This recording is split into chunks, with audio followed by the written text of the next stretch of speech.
നമ്മുടെ വാഹനങ്ങൾ പുക പരിശോധന നടത്തിയില്ലെങ്കിൽ പണി ഉറപ്പാണ്. പലപ്പോഴും നമ്മൾ മറന്നുപോകുന്ന ഒരു കാര്യമാണ് കൃത്യസമയത്ത് പുക പരിശോധിക്കുക എന്നുള്ളത്. പുക പരിശോധനയിൽ ആദ്യഘട്ടത്തിൽ വിജയിക്കുന്നത് 75% വാഹനങ്ങൾ മാത്രമാണ്. പുക പരിശോധന പൂർണ്ണമായും പരിവാഹൻ സംവിധാനത്തിലേക്ക് മാറിയതിനു ശേഷം പരിശോധനയ്ക്ക് എത്തുന്ന 25% വാഹനങ്ങളും പരാജയപ്പെടുകയാണ്. പരിശോധനയുടെ കൃത്യത വർദ്ധിച്ചതാണ് വാഹനങ്ങൾ പരാജയപ്പെടാനുള്ള കാരണം.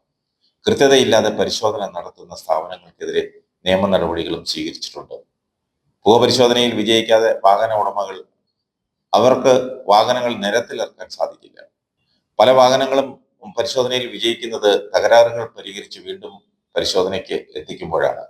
കാർബറേറ്ററുള്ള വാഹനങ്ങളിലാണ് പ്രധാനമായും പ്രശ്നം കാണപ്പെടുന്നത്. എയർ ഫിൽട്ടർ, സ്പാർക്ക് പ്ലഗ് തുടങ്ങിയവയുടെ തകരാറും പുക പരിശോധന വിജയിക്കുന്നതിന് തടസ്സങ്ങളാണ്. നിശ്ചിത കാലയളവിൽ സർവീസ് ചെയ്യാത്ത വാഹനങ്ങളിലാണ് പ്രധാനമായും പ്രശ്നങ്ങൾ കാണുന്നത്. ഈ കൊല്ലം മുതലാണ് സംസ്ഥാന മോട്ടോർ വാഹന വകുപ്പ് പരിവാഹൻ വെബ്സൈറ്റിലേക്ക് വഴി വാഹനങ്ങളുടെ പുക പരിശോധന നടത്തണമെന്ന കർശന നിബന്ധനകൾ പുറപ്പെടുവിച്ചത്.